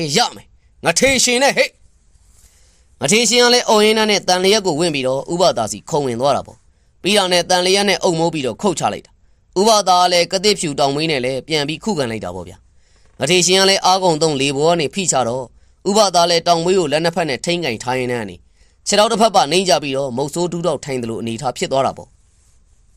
ငထေရှင်ကလည်းမထေပြုံးပြီးတော့လေဘောကနေတန်လျက်ကိုဖိချနေတာဥပဒါကတော့မျက်နှာကြီးကိုရှုံမဲ့ပြီးအောက်ကနေအားကုန်ပြန်တွန်းတာပေါ့တန်လျက်နဲ့တောင်မွေးနဲ့ထီးတဲ့နေရာမှာဗပဲဘိုတွေကတန်ခဲလို့တဖြည်းဖြည်းညီရဲလာပြီးတော့မီးမုံမီးမွားတွေကလည်းခုံထွက်နေတာပေါ့မင်းသေရမယ်တာတယ်မင်းသေကိုသေရမယ်မင်းရင်သေမလားငါရင်သေမလားစောင့်ကြည့်ကြသေးတာပေါ့ကွာဥပဒါလည်းခြေထောက်ကိုပြန်ထောက်လိုက်ပြီးတော့အားကုန်ပြန်တွန်းနေဗျအစတော့ခပ်ပြုံးလုံနေတဲ့ငထေရှင်တောင်မှမျက်နှာရှုံမဲ့ပြီးတော့အားကုန်ပြန်တွန်းထားတယ်ဥပဒါလည်းတဖြည်းဖြည်းကုန်းထားပြီးတဲ့နောက်တောင်မွေးကိုလည်းအားကုန်တွန်းထည့်လိုက်တော့လေပေါ်ပြန်နေတဲ့ငထေရှင်တယောက်အနောက်ကိုလည်းလွှင့်ထွက်ပြီးခလန်းလန်းမှာတော့ကြတာပေါ့ဗျာအဲ့ဒီတန်လျက်ကမင်းရဲ့တန်လျက်မဟုတ်ဘူးငထေရှင်အဲ့ဒါကြောင့်မင်းဒီတန်လျက်ကိုမသုံးနိုင်ဘူးသုံးနိုင်သလားမသုံးနိုင်ဘူးလားဆိုတာခမရကိုပြငထေရှင်ကလည်းတန်လျက်ကိုမိုးပေါ်ကိုပြစ်တင်လိုက်တာပေါ့တန်လျက်ကလည်းသူ့ခေါင်းပေါ်ကိုရောက်သွားတဲ့ချိန်တန်လျက်ပွားတွေကလည်းတစ်ခုပြီးတစ်ခုတိုးပွားလာတယ်တန်လျက်ပွားတစ်ခုကို10ခုပြန်ပွားအဲ့ဒီ10ခုကနေထပ်ပြီးတော့10ခုစီပြန်ပွားတာမလို့တန်လျက်တွေကလည်းရာထောင်ချီအောင်ကိုဖြစ်သွားပြီးတော့ငထေရှင်ရဲ့ခေါင်းပေါ်မှာဝင်းလက်နေတာငထေရှင်ကလည်းဥပဒါကိုလည်းညွန့်တဲ့အခါမှာတန်လျက်တွေကလည်းဥပဒါစီကိုဒဇင်းပြီးဒဇင်းပြေးဝင်တာပေါ့ဥပဒါလည်းတန်လျက်တွေကိုသူ့ရဲ့တောင်မွေးနဲ့ဒဇင်းချင်းစီပုတ်ထုတ်လိုက်တယ်ခမရတချောင်းချင်းစီလောက်သာပုတ်ထုတ်နေတာပါဗျာကဲအခုတန်လျက်အစင်း100လွတ်ထည့်လိုက်မယ်လာလေရော့ဟဲ့ငထေရှင်လက်ညှိုးတစ်ချက်ညွန်မှာတန်လျက်အစင်း100လည်းဥပဒါစီပြေးဝင်သွားတာပေါ့ဒါပေမဲ့လည်းဥပဒါကိုမထီပဲဥပဒါရဲ့အရှိတဲ့တထောင်လောက်မလို့မှာတန်လျက်တွေကလည်းရက်တက်ငထေရှင်ကလည်းမကျင်တတ်တာနဲ့ကြံတဲ့တန်လျက်တွေအားလုံးကိုပါပြစ်တယ်အလျံဝင်းနဲ့တန်လျက်တွေအကုန်လုံးကလည်းဥပဒါမျက်စိရှိနားမှာတင်ရက်တက်နေကြတာပေါ့ဥပဒါလည်းမျက်မှောင်ကျုံးလိုက်ပြီးတော့သူ့ကိုဥညွန်နေတဲ့တန်လျက်တွေကလည်းဟိုဘက်ကိုပြန်လှည့်ကုန်ငထေရှင်ကိုပြစ်တော့မယ်ဆိုတာသိလိုက်တာမို့လို့ကျုပ်ကလည်းခေါင်းတလားကြီးရဲ့အနောက်ကိုလှည့်ချလိုက်တာပေါ့ထင်းတဲ့တိုင်းမှာပဲလေထဲမှာတဝီဝီပြန်ဝဲနေတဲ့အတန်တွေကြားပြီးတော့တန်လျက်တွေအကုန်လုံးပြေးဝင်လာကုန်ကြတယ်ဒါပေမဲ့တန်လျက်တွေကကြောက်နိုင်ရန်နေကြောက်ခေါင်းတလားတွေကိုတော့မဖောက်ဘူးဗျတန်လျက်တွေကုံသွားတော့မှကျုပ်ကလည်းခေါင်းထောင်ကြည့်မိဥပဒါကတော့လက်ထဲမှာတောင်မွေးတစ်ဖက်တန်လျက်တစ်ဖက်ကင်ထားလို့ဗျမင်းကတန်လျက်တစ်ထောင်ပွားပြတာတော့ကောင်းပါလေဒါပေမဲ့မကောင်းတာတော့တန်လျက်အစ်စ်ကိုပါငါစီပြစ်လိုက်မိတာပဲငထေရှင်ကလည်းပြသလဲပေါ့ခမကြီးသေစမ်းဗျငထေရှင်ကလည်းလက်ကိုမိုးပေါ်ထောင်ပြီးဝေယံလိုက်တဲ့အခါမှာသူ့အနောက်မှာလည်းအနီရောင်မီးခွင်းကြီးတစ်ခုကလည်းပေါ်လာအဲ့ဒီထဲမှာလည်းမီးကြီးခဲတွေကလည်းပြန်ဝဲပြီးထွက်လာတာပေါ့ဖတ်ရပြန်ရေးဒီအခါကိုလည်းမီးကြီးခဲမိုးကိုလည်းရွာပြစ်မယ်ကွာမင်းအဲ့ဒီမှာပဲလောင်ရိုက်လိုက်စမ်းမီးကြီးခဲတွေကလည်းအနီရောင်ပေါက်ထဲကနေအများကြီးထွက်လာတာအခုရေတောင်မှရာထောင်ချီမယ်ထင်တာပဲငထေရှင်ရဲ့အနားမှာလည်းမီးခဲတွေကစုဝေးနေကြတယ်ဗျထိုခါမှာဥပဒါလည်းငထေရှင်လို့တလို့တောင်မွေးကိုမိုးပေါ်ကိုမြှောက်တင်ပြီးတော့ပတ်လေအောင်မှွေနေနေနဲ့သူ့ခေါင်းပေါ်မှာလည်းမိုးသားတိမ်တိုက်တွေဖြစ်ပေါ်လာတာ မကြပါဘူးဂူကြီးအထဲကိုလည်းမိုးတွေရွာသွန်းချလိုက်တာငထေရှင်ရဲ့မိခဲတွေအကုန်လုံးမိုးတွေဆိုပြီးတော့ပြခဲကြီးတွေဖြစ်ကုန်တယ်မိုးရွာတာလည်းသိမ်းမေးကြီးကိုရွာတာပြုဒါပေမဲ့လည်းထူးဆန်းတာကျုပ်တို့အဲ့ဒီမိုးရေကမဆိုးဘူးကျုပ်ကလည်းအနားမှာကြာနေတဲ့တန်လျက်ပွားတစ်ခုရဲ့အသွားကိုကျိုးနဲ့ဖြတ်လိုက်တာပေါ့ကျိုးကလည်းတီကနေပြက်သွားတယ်ဒါနဲ့ပဲဘာတောင်းစီပြေးဘာတောင်းရဲ့ကျိုးတွေကိုလည်းဖြီးပေးရတယ်ငထေရှင်ကတော့မရတော့တဲ့အဆုံးသူ့ကောင်းမော်ကအမောက်ကြီး၃ခုကိုထောင်းပြီးတော့နဲ့ပါဇက်ထဲကနေငကားနီကြီးတစ်ကောင်ကိုလည်းပြစ်လွတ်လိုက်တာပေါ့ငကားနီကြီးကလည်းဥပဒါစီကိုပြန်တန်းသွားဥပဒါရဲ့ကိုလုံးကိုလည်းရစ်ပတ်လိုက်တခါတည်းမှာဘလူးစိန်ကြီးကလည်းထွက်လာပြီးတော့ဥပဒါကိုဖမ်းချုပ်ရွှေရောင်အစင်းရှိတဲ့နတ်မင်းကလည်းရွှေစက်ကြတစ်ခုနဲ့ပြန်တန်းလာပြီးတော့ဥပဒါရဲ့ငယ်ရိတ်တဲ့ကိုခုတ်ဖြတ်ဖို့လုပ်ပါလေရောအဲ့ဒီအဖြစ်ကိုလည်းငထေရှင်ကအာရပါရရီမောရင်ကြည့်နေတာဒါပေမဲ့လည်းရွှေရောင်နတ်မင်းကလည်းအနားကိုရောက်တော့ဥပဒါကိုမခုတ်ဖြစ်ဖဲနဲ့ဥပဒါရဲ့ပါဇက်ထဲကိုလည်းတိုးဝင်သွားတာပေါ့ဘလူးကြီးကလည်းဥပဒါရဲ့နားထဲကိုခုန်ထွက်ပြီးတော့လေဥပဒါကလည်းသူ့ရဲ့နှာခေါင်းပေါက်ထဲကိုလည်းရှော့ဝင်သွားခဲ့ဟာဘလို့ဖြစ်တာလဲဘလို့ဖြစ်တာလဲငါပြောမယ်ငထေရှင်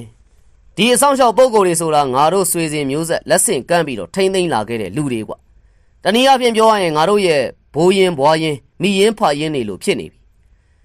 မိဘတယောက်ကသားသမီးတယောက်ကိုဒုက္ခရောက်အောင်လုပ်နိုင်တယ်ဆိုတာမင်းကြားဘူးလို့လားကွာပြောရင်းဆိုရင်နဲ့ငထေရှင်ရဲ့ခေါင်းကလည်းအမောက်ကြီး၃ခုပြောက်ဥပဒါရဲ့ခေါင်းမှာသွားပေါက်တာပေါ့ငထေရှင်ကလည်းဥပဒါလည်းငထေရှင်ကိုကြည့်မင်းရှုံးပြီငထေရှင်မင်းရဲ့အရှုံးကိုမင်းလက်ခံပါမင်းအနေနဲ့ငါ့ကိုနိုင်မှုအကြောင်းမရှိတော့ဘူးမရှုံးဘူးကျုပ်ဘယ်တော့မှမရှုံးဘူးဥပဒါလည်းငထေရှင်စီကိုခုံဝင်ပြီးတော့ငထေရှင်ရဲ့ရင်ဘက်ကိုတောင်မွေးနဲ့ရိုက်တော်တာပေါ့တောင်မွေးချက်ထိပြီးငထေရှင်ကလည်းအနောက်ကိုလွင့်ကြောက်ကလက်ကြီးနဲ့ပြေးရိုက်ပြီးတော့လေခွေကနေကျသွားတယ်ကဲငထေရှင်မင်းရဲ့အရှုံးကိုအေးအေးဆေးဆေးလက်ခံလိုက်ပါဟာကျုပ်မရှုံးဘူးကျုပ်ဘယ်တော့မှအရှုံးမပေးဘူးဗျငထေရှင်ကလည်းဥပဒါစီကိုလက်သီးလက်မောင်းတန်းပြီးပြေးဝင်လာတာပေါ့ဥပဒါမျက်နှာကိုလည်းလက်သီးနဲ့လွှဲပြီးထိုးလိုက်ပေမဲ့ဥပဒါလည်းအသာရှောင်တိန်လိုက်ပြီးတော့သူ့ရဲ့ညာလက်မှာကင်ထားတဲ့တန်လျက်ရဲ့အနှောက်နဲ့လည်းငထေရှင်ရဲ့ကြောကိုထုလိုက်တာပေါ့ငထေရှင်တယောက်ကြောထုခံလို့လည်းအရှိကိုလွင့်ထွက်သွားပြီးတော့ကြောက်နိုင်ရန်ကြီးနဲ့ပြေးဆောင်ငထေရှင်ငါ့ကိုအရှုံးပေးတော့မပေးဘူးလုံးဝမပေးနိုင်ဘူးငထေရှင်ကလည်းပြန်ပြေးလာပြန်တယ်လေဒါပေမဲ့လည်းသူ့အခြေအနေကိုကြည့်ရတာမဟန်မှန်သိတာပါလေဥပဒါလည်းငထေရှင်သူ့နောက်ကိုရောက်လာတာနဲ့တောင်မွေးနဲ့လည်းခြေထောက်ကိုဖျက်ရိုက်ထည့်လိုက်တာငထေရှင်ကလည်းအရှိကိုဟတ်ထိုးလဲကျသွားတာပေါ့ဒီလိုနဲ့ငထေရှင်ကိုမေးလိုက်ရိုက်လိုက်နဲ့ရိုက်နေတာဘေးကကြည့်နေတဲ့ကျုပ်တို့တောင်မှတော်တော်တနာနေတယ်ဗျဥပဒါလည်းတောင်မွေးနဲ့ရိုက်လိုက်တန်လျက်နဲ့ထုလိုက်နှက်လိုက်နဲ့နောက်ဆုံးတော့ငထေရှင်ကလည်းဒူးထောက်ကျသွားတာပေါ့ဥပဒါလည်းအနားကိုရှောက်လာတဲ့အခါမှာတော့ငထေရှင်ကလည်းဥပဒါလက်ထက်ကတန်လျက်ကိုဆွဲယူဥပဒါကိုလည်းတန်လျက်နဲ့တစ်ချက်တွတ်ထည့်လိုက်တာအမေတမက်မို့လို့လေဥပဒါလည်းငထေရှင်ရဲ့တိုက်ွက်ကိုထိပြီးတော့လေအနောက်ကိုလွင့်ထွက်သွားတာပေါ့ဥပဒါကျုပ်ကလည်းအတန်ကျဲကြီးနဲ့အုံလိုက်မိတယ်ဥပဒါလည်းမြေပေါ်ကိုလဲကျပြီးတော့တောင်မွေးရလည်းလက်ကနေလွင့်ထွက်ထိုခါမှာရှုံးကျင်အောင်ဟန်ဆောင်ထားတဲ့ငထေရှင်က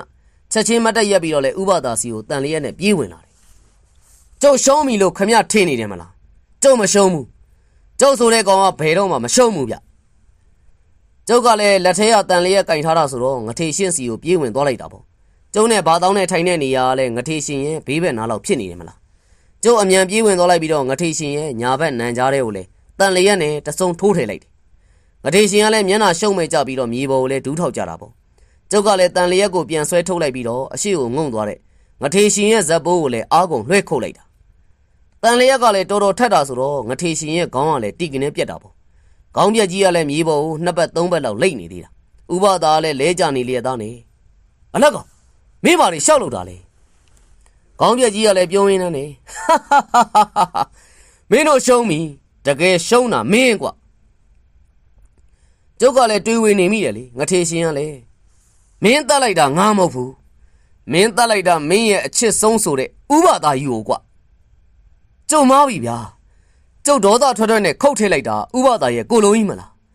ဒါကြောင့်လဲဥပဒါလည်းသူ့ကိုလုံးကိုမထိအောင်လို့ဒုံးနဲ့ရိုက်လိုက်တန်လျက်အနှောက်နဲ့ထုလိုက်လုံနေတာဟုတ်မင်းရဲ့ဥပဒါသူ့ကိုယ်တည်းကိုပြန်ဝင်လို့မရတော့ဘူးသူ့ရဲ့ခန္ဓာကိုယ်ကြီးကသေပြီသူ့ရဲ့ခန္ဓာကိုယ်ကြီးကခေါင်းပြက်ပြီးတော့သေပြီကွာငထေရှင်ကလည်းအတန်ကြီးနဲ့អော်ပြီးရတယ်သူ့ခေါင်းအောက်ကနေအရေးကြီးတစ်ခုထွက်သွားပြီးမြေပြင်မှာပြေးလွှားတာပေါ့အဲ့ဒီအချိန်မှာဥပဒါကိုယ်လေးကနေမိမအရေးကလည်းမြေပြင်မှာကိုရှောကနေထွက်လာပြီးတော့ငထေရှင်အရေးမဲကြီးကိုဖမ်းလိုက်တယ်မြေပြင်မှာလည်းငထေရှင်ရဲ့အရေးနဲ့ငတန်ပြင်ရဲ့အရေးကိုမြင်ရတာပေါ့ငတန်ပြင်ရဲ့အရေးလက်ထဲမှာလည်းဓာကြီးတစ်လက်ပေါ်လာပြီးတော့ငထေရှင်အရေးရဲ့ရင်ဝကိုလည်းထိုးဆိုင်ချလိုက်တာဓာရိတ်ကလည်းငထေရှင်ရိတ်ကိုဖောက်ထွက်သွားပြီးတာနဲ့င ထေရှင်ရဲ့ရိတ်ကလည်းပျောက်ကွယ်သွားတာပေါ့ငတန်ပြင်ကလည်းအရိတ်ကလည်းကျုပ်တို့လက်ပြနှုတ်ဆက်သူ့ရိတ်ကလည်းတဖြည်းဖြည်းမှုန်သွားပြီးပျောက်ကွယ်သွားခဲ့တယ်လေအားလုံးပြီးသွားခဲ့ပါပြီဗျာဥပဒါလည်းငူငူကြီးထိုင်းနေတယ်ကျုပ်ကလည်းဥပဒါကိုပွေးဖက်လိုက်တာပေါ့ဥပဒါဒါကျုပ်အမားတွေပါဗျာဒါတွေအားလုံးကကျုပ်ရဲ့အမားတွေပါဗျဥပဒါလည်းကျုပ်ပခုံးကိုပုတ်လိုက်ပြီးတော့လေမင်းမမဟုတ်ပါဘူးလက်ကောင်ရမင်းသာငါ့ကိုဝင်မကယ်ဘူးဆိုရင်အခြေအနေကတမျိုးဖြစ်သွားနိုင်တယ်မလားငါမင်းကိုအပြစ်မတင်ပါဘူးမင်းကအားလုံးကောင်းမှုအတွက်လုပ်ခဲ့တာပဲဒါပေမဲ့ဗျာမကြခင်9ရက်ပြည့်တော့မယ်ဗျဥပဒါရဲ့ကိုခန္ဓာအစစ်ကလည်းပျက်စီးသွားပြီဆိုတော့ဥပဒါဝမ်းနဲ့မနေပါနဲ့ကွာလူဆိုတာမွေးတနေ့သေတနေ့ပါပဲကွာအဲ့ဒီချိန်မှာဂူပေါဝါကြီးကနေဥအောင်ရှိန်နဲ့မိသက်ဆင်းလာတာပေါ့သူတို့တော့လည်းမျက်လုံးမျက်ခုံကောင်းကောင်းနဲ့လူကြီးတယောက်ကဆွဲပြီးတော့ပြန်ဆင်းလာတာအောက်ရောက်တော့ဥအောင်ရှိန်ကလည်းခေါင်းပြက်နေတဲ့ဥပဒါရုပ်အလောင်းကိုကြည့်လိုက်တယ်ဟာဘာတွေဖြစ်ကုန်ပြီလဲမင်းမြင်တဲ့အတိုင်းပဲအောင်ရှိန်ဒါနဲ့ तू ကဘာတူလဲဒေဝရက်ခဘလူးမင်းကြီးကလူရောင်ဆောင်ပြီးတော့လိုက်လာခဲ့တာကွာငတန်မြင်ပြောတာမှန်တယ်ဟိငထေရှင်က तू ရှုံးရင်အရေးဖြစ်နေထွက်ပြေးဖို့ကြံစီထားတာပဲ तू ကဒီနေရာကနေထွက်ပြေးပြီးတော့မိသက်ရဲ့ကိုခန္ဓာကိုဝင်ဖို့အကြံစီရှိခဲ့တာဘလူးမင်းရဲ့အကူအညီနဲ့မိသက်ကိုပြန်ရှာပြီးခေါ်လာခဲ့တာကွာဥပဒါလည်းတန်လျက်ကြီးကောက်ပြီးတော့ဘလူးမင်းကြီးကိုပေးလိုက်တာပေါ့ဒီတန်လျက်ကိုဘလူးမင်းထိမ့်သိမ်းထားတာအကောင်းဆုံးဖြစ်မယ်ထင်ပါတယ်ကောင်းပါပြီကျုပ်သိမ်းထားလိုက်ပါမယ်ပြီးတော့ဟောဒီနေရာကြီးကိုလည်းကြောက်ချော်ရည်တွေအပြည့်လောင်းသွင်းလိုက်ပါတော့မယ်ကျုပ်တို့အားလုံးကိုဒေဝရက်ခဘလူးမင်းကလည်းတွင်းနဲ့ကြီးပေါ်ကိုလည်းခေါ်သွားတာပေါ့ပြီးတော့လည်းသူ့လက်ညှိုးတွေကကြောက်ချော်ရည်တွေညှစ်ချတွင်းရဲကိုလည်းဖြည့်လိုက်တာပေါ့ပြီးတော့လည်းကိုရောင်ဖြောက်ပြီးတော့ပျောက်သွားခဲ့ကဲကျုပ်တို့ဘာဆက်လုပ်ကြမလဲမင်းကအိမ်ပြန်မှာပေါ့အလက်ကောင်ရာဥပဒါရောပြန်မလိုက်ဘူးလားဥပဒါလည်းခေါင်းခါလိုက်တယ်အဲ့ဒီခါမှာဥအောင်ရှင်ကလည်းသမီးမိသက်သမီးရွာကိုပြန်ရမယ်ရွာမှာအဖေကြီးမရှိတော့တဲ့အခါမှာသမီးကအဖေကြီးစီကတင်ယူထားတဲ့ပညာတွေနဲ့လူတွေကိုဆက်ပြီးတော့ကယ်တင်ရလိမ့်မယ်မိသက်ကလည်းငိုတော့တာပေါ့ဗျာဥအောင်ရှင်ကလည်းသူ့ရဲ့လယ်ပင်ကပဒီကုံလေးတစ်ခုကိုဖြုတ်မိသက်ကိုပေးလိုက်ပြီးတော့လည်းဥပဒါဘက်ကိုလှည့်ပြီးတော့ကဲတငယ်ချင်းငါတို့သွားကြဖို့အတွက်အချိန်ရောက်ပြီဥပဒါလည်းခေါင်းငိမ့်ပြီးတော့ဥအောင်ရှင်နောက်ကိုလိုက်ဖို့ပြင်းတာပေါ့နေပါဦးဗျဥပဒါတို့ကဘယ်ကိုသွားကြမှာလဲတုတ်တန်ကိုပေါ့ကွာဗျာငါလည်း9ရက်ကြာရင်သိမယ်အောင်ရှင်လည်း9ရက်ကြာရင်သိမှာမလားကွာဒီတော့တို့တငယ်ချင်းတွေဘဝတူဖြစ်နေပြီပဲငါတို့တည်သွားတော့မှသူများတွေအတွက်ဝင်တော့ဝင်ဖို့မဖြစ်စေချင်ဘူးအဲ့ဒါကြောင့်လဲတုတ်တန်မှနေပြီးတော့သိမဲ့အချိန်ကိုစောင့်နေတော့မယ်အလက်ကောင်ရာဗျာဥပဒါဘာတွေပြောနေရလဲဗျဥပဒါမသိရပါဘူးဗျာကျုပ်ပဲသိမယ်ဥပဒါကျုပ်ရဲ့ကိုယ်ထဲကိုဝင်ပြီးတော့ဆက်နေပါဗျမင်းဘာတွေပြောနေရလဲအလက်ကောင်မင်းရဲ့ခန္ဓာကိုယ်ကြီးနဲ့ငါလည်းဆက်နေလို့ရမယ်ထင်လို့လားဘာရက်သိပြောတာမင်းကြားတယ်မဟုတ်ဘူးလား9ရက်ပြည့်လို့ငါရဲ့ကိုယ်ထဲကိုငါပြန်မဝင်နိုင်ရင်ငါသေးပြီလေကွာဥပဒါမသိပါနဲ့ဗျာဥပဒါသိသွားတော့ကျုပ်တို့ရွာကိုဘယ်သူကစောင့်ရှောက်ပြီးတော့မှလဲဗျငကန်းသိရင်ငဆွေပေါ်ပါတယ်ကွာဒီလောက်ကြီးလဲစိုးရင်မနေနဲ့ဘာပဲဖြစ်ဖြစ်အခုငါသေရတော့မယ်ဆိုတာသိတာတောင်မှပဲငါပြောတယ်ဒီလောကကြီးကောင်းမှုတဲ့ငါဘဝတသက်တာမှာလဲအများကြီးလှုပ်ဆောင်နိုင်ခဲ့အခုလဲလောကကြီးအတွက်ငါအတတ်နိုင်ဆုံးလောက်ကင်ပေးနိုင်ခဲ့အဲ့ဒီတော့ငါပြောတယ်ကျုပ်ကတော့မပြောဘူးဗျာဒီလောကကြီးကလူတွေကဥပဒါတို့လှုပ်ပေးခဲ့တာကိုဘယ်သူမှမသိဘူးဗျဘယ်သူမှလည်းအတိမတ်ပြုကြမှာမဟုတ်တာမလိုပါဘူးလက်ကောင်ရာကိုဘလောက်ကောင်းတယ်ဆိုတယ်ဆိုတာဘယ်သူသိမသိကိုအသိဆုံးပါကွာလူတစ်ထောင်ချီးမွမ်းတာကိုမခံချင်ပေမဲ့ငါတော့လူကောင်းဆိုပြီးတော့ချီးမွမ်းရဲတဲ့အလက်ကောင်ဒါလည်းကိုလိပ်ပြကိုလုံးတာပဲအခုငါသေရမယ်ဆိုရင်လည်းငါလိပ်ပြငါလုံးနေဒီအတွက်လည်းငါနောက်ဆန်တင်းတာတွေပူပန်စရာတွေမရှိတော့ဘူးထိုခါမှာဥအောင်ရှင်ကလည်းတန်တရားဆိုတော့အရှိကြီးပါကွာငါ့ကိုလူတယောက်ကပြောဘူးတယ်ကွာတေမာကိုကြောက်နေတဲ့လူဆိုတာကိုသေးပြီးနောက်ဘဝမှာမကောင်းတဲ့ဘုံရောက်မှာကိုကြောက်လို့ပဲတဲ့ကိုမကောင်းတာလှုပ်ထားတော့မကောင်းတဲ့ဘုံကိုရောက်မှာကြောက်ကြတာပေါ့ကွာတေခြင်းတရားကိုရင်ဆိုင်ရတဲ့လူတွေဆိုတာကြတော့လေဒီဘဝကနေစုတည်ပြီးရင်နောက်ထပ်ပိုကောင်းတဲ့ဘုံဘဝတွေကိုရောက်မယ်ဆိုတာကိုသိပြီးတဲ့လူတွေတဲ့မင်းကလူကောင်းတယောက်ပါသားတင်ရာမင်းနဲ့ငါဟိုးလူငယ်ပိုင်းစတိကြတဲ့မင်းကလူတွေကိုတတ်နိုင်တဲ့လောက်ကဲတင်ခဲ့တယ်မလားဒုက္ခရောက်တဲ့သူတွေကိုကူညီပေးခဲ့တာပဲမလားဒါကြောင့်လဲမင်းသေသွားပြီးလို့နောင်ဘဝရောက်ရင်လေကောင်းတဲ့လူဖြစ်မယ်ဆိုတာငါယုံကြည်ပါတယ်မပြောကြပါနဲ့ဗျာမပြောကြပါနဲ့ဗျကျုပ်ရှိမှသေစကားတွေမပြောကြပါနဲ့ဗျာ ကျုပ်ကလည်းငိုနေမိတာပေါ့ဗျာမိသက်ကတော့ငိုတယ်ဆိုပေမဲ့စိတ်ကိုတော့တီးတီးငြိမ်ငြိမ်ပဲဒါနဲ့ကျုပ်ကလည်းမိသက်ကိုလက်တို့ပြီးတော့မိသက်နင်လည်းဝိုင်းပြောပါအောင်ဟာမိသက်ကလည်းခေါင်းခါပြီးတော့တွေးဆုံနေဆိုတာတစ်ချိန်ခွဲခေါ်ဖို့မဟုတ်ဘူးလားကိုအလက်ကောင်ရဒီလောကနီးရမာကြီးထဲမှာဖြစ်လာတယ်ဆိုတာလေတစ်ချိန်မှာပျက်စီးဖို့ပါပဲအာနင်ကကလေးဖြစ်ပြီးတော့ငါထက်တောင်တရားရနေပါလားမရဘူးဥပဒါရဥပဒါမသွားဘူးတကယ်လို့ဥပဒါသိတယ်ဆိုရင်တော့ကျုပ်ရှိမှာပဲသိရမယ်ဥပဒါလည်းကျုပ်ကိုသေချာကြည့်ပြီးတော့အလက်ကောင်မင်းငါ့ကိုချစ်တယ်မလားကျုပ်ကလည်းခေါင်းညှိလိုက်တာပေါ့တကယ်ချစ်ရင်ငါဆန္ဒကိုလိုက်ရောပေးပါကွာငါရဲ့နောက်ဆုံးဆန္ဒကတော့အေးအေးချမ်းချမ်းတည်သွားချင်တာပဲမင်းငါ့ကိုလိုက်မရှာပါနဲ့ရောဦးပြန်မှငါရဲ့လဲရီနွားတွေကိုမင်းကငါပေးခဲ့ပါတယ်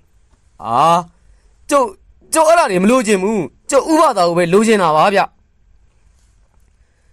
ငါရဲ့နောက်ဆုံးဆန္ဒကိုလိုက်ရောပေးပါလက်ကောင်ရအဲ့ဒီလိုပြောပြီးတော့ဥပဒါကလည်းဥအောင်ရှိန်ဘေးနားမှာတွားရက်လိုက်တယ်ဗျနောက်တော့လေဥအောင်ရှိန်ကိုပကုံးဖက်ပြီးတော့လေဒီလိုကြတော့လေငါတို့တီခဲ့တဲ့တစ္ဆာဒီချိန်ထိမြဲနေပါလားကွာဟုတ်ပါရဲ့ကွာငါတို့တောင်ကြားတော်လန်ရေးစခန်းမှာသွေးတစ္ဆာစိုးခဲ့ဘူးတယ်မလားတို့တငယ်ချင်းတွေမွေးနေမတူပေမဲ့တရက်ထဲမှာအတူတူသေကြမယ်ဆိုတာလေကွာအေးကွာပြောရင်ဆိုရင်လည်းဗလာယူတောင်သတိရတယ်ကွာသူတို့တငယ်ချင်းနှစ်ယောက်ကတော့ပခုံးတွေဖက်ပြီးရီမောပြောဆိုပြီးထွက်သွားကြတာပေါ့ကျုံနဲ့မိသက်နှစ်ယောက်ကတော့မျက်ရည်စားတွေထွေးပွေနေနဲ့ကြံခဲ့သူတို့နှစ်ယောက်ကလည်းခလန်းလန်းရောက်မှပဲကျုပ်ကလည်းသူတို့လှမ်းကြည့်နေတယ်ဥပဒါဒါနဲ့ဥပဒါကျုပ်ကိုဂရီပေးခဲ့တယ်မလားဗျတနေ့နေ့တစ်ချိန်ချိန်ကြာရင်ရွာကိုပြန်လာခဲ့မယ်ဆိုတော့လေဥပဒါလည်းကျုပ်ကိုလှမ်းကြည့်နေတယ်ဒါပေါ့ကွာငါလာခဲ့ပါမယ်ငါတစ်ချိန်ချိန်တော့ရွာကိုရောက်အောင်ပြန်လာခဲ့ပါမယ်ကွာဒီလိုနဲ့အတူချုပ်ပြောရရင်တော့ဥပဒါနဲ့ဥအောင်ရှိန်တို့တငယ်ချင်းနှစ်ယောက်ဘယ်ကိုရောက်သွားလဲဆိုတော့မသိရတော့ပါဘူးဗျာကျုပ်လည်းရွာကိုပြန်ရောက်ခဲ့တယ်ဥပဒါရဲ့လဲတွေနွားတွေကိုကျုပ်ရခဲ့တာပေါ့အခုကျုပ်တို့နေတဲ့ခြံကလည်းဥပဒါကျုပ်ကိုပေးခဲ့တဲ့ခြံပေါ့ဗျအင်ကတော့ပြန်ပြင်ပြီးစောက်လိုက်ကြတာကြပါပြီကျုပ်လုံနေတဲ့လေယာတွေကလည်းဥပဒါပေးခဲ့တဲ့လဲတွေမိသားနဲ့ကလည်းအခုထိဖုံးဆက်အသွယ်ရှိပါတယ်မိသားကလည်းဥအောင်ရှင်စီရတဲ့ပညာတွေကိုဆက်လက်လေ့ကျင့်ပြီးတော့အထက်လန်းဆရာမကြီးအပြိုကြီးဖြစ်နေတယ်ဗျကျုပ်ဘဝမှာအမှတ်ရဆုံးလူတစ်ယောက်ကိုပြောပါဆိုရင်ဥပဒါလိုပဲပြောရမှာပဲကျုပ်အသက်30မှာအိမ်အောင်ကြခဲ့တယ်သားတွေသမီးတွေထွန်းကားခဲ့ဒါပေမဲ့လည်းကျုပ်ဘဝမှာအခုထိလုံနေတဲ့လေ့ကျင့်တစ်ခုရှိသေးတယ်ဗျအဲ့ဒါဘာလဲဆိုတော့ရွာဝင်လမ်းထိပ်ကကိုဘင်းအောက်မှာထိုင်နေတတ်တာပဲကျုပ်ချိန်ရရင်ရတယ်လို့လေကိုဘင်းအောက်မှာထိုင်ရင်းနဲ့ရွာဝင်လမ်းကိုလည်းငေးကြည့်နေမိတာပေါ့အခုဆိုရင်လည်းကျုပ်အသက်60ကျော်ပြီရွာဝင်ဇရက်တွေလည်းမရှိတော့သလိုကျုပ်ထိုင်နေကြကိုဘင်းဆိုတာလေသင်္ခါရတရားကိုမလွန်ဆန်နိုင်ပဲတေဆုံးသွားခဲ့ပြီကျုပ်သားသမီးတွေတောင်မှပဲအိမ်အောင်ကြလို့လဲတွေခြံတွေလဲခွဲဝေပေးခဲ့ပြီကျုပ်တို့ရွာလေးကလည်းအရင်တော့ကလိုဝေးလံခေါင်သေးတဲ့ရွာလေးမှုတ်တော့ပဲနဲ့အိမ်ကြီးအိမ်ကောင်းနေနဲ့ဆိုင်ကယ်တွေတဝီစီးကြလူတိုင်းဖုံးကင်နိုင်တဲ့ရွာလေးဖြစ်သွားခဲ့ပါပြီဒါပေမဲ့လည်းကျုပ်ကတော့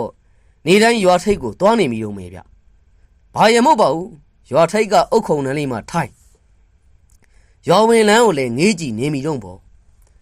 ကျုပ်ဘာလို့ငေးကြည့်နေတယ်ဆိုတာကိုခင်ဗျားတို့သိတယ်မလားဗျအဲ့ဒါတော့ဥပဒါကြီးကတနေ့နေ့တစ်ချိန်ချိန်မှာကျုပ်တို့ရွာကိုပြန်လာမယ်ဆိုပြီးတော့ဂရီပေးသွားခဲ့တယ်မလားဥပဒါဆိုတာဂရီပေးပြီးရင်ဖြတ်တတ်တယ်လို့မဟုတ်ဘူးဆိုတာသူတစ်ချိန်ချိန်ပြန်လာမယ်ဆိုတာကိုကျုပ်သိတယ်ဗျကျုပ်ရင်ထဲမှာတော့ထိတ်ပြောင်ပြောင်နဲ့ပြန်လာမယ်ဥပဒါကိုအမြဲစောင့်နေခဲ့ပါတယ်သူပြန်လာမယ်တနေ့ရွာဝင်ထိတ်ကနေပြေးကြိုပြီးတော့လေအာရပါရတစ်ခါတော့ပွေ့ဖက်လိုက်ချင်ပါသေးတယ်ဗျာကျွန်တော် channel ကနေအခုတင်ဆက်ပေးခဲ့တဲ့ဇာတ်လမ်းလေးကတော့စာရေးဆရာအကစောရေးသားထားတဲ့စုံထီဥပဒါဇာတ်လမ်းလေးရဲ့အတွင်းကဇာတ်သိမ်းပိုင်းလေးဖြစ်တဲ့စုံထီဥပဒါနဲ့ဏီကုန်းမှုတ်တဲ့ဏီကုန်းဆိုတဲ့ဇာတ်လမ်းလေးပဲဖြစ်ပါတယ်ခင်ဗျာနောက်ထပ်လည်းဘလို့စိတ်ဝင်စားပဲကောင်းတဲ့ဇာတ်လမ်းတွေကိုထုတ်လင်းတင်ဆက်ပေးမယ်ဆိုတာစောင့်မျှော်ခံစားပြီးနားဆင်အားပေးကြပါအောင်ခင်ဗျာအားလုံးကိုအထူးပဲကျေးဇူးတင်ရှိပါတယ်ခင်ဗျာ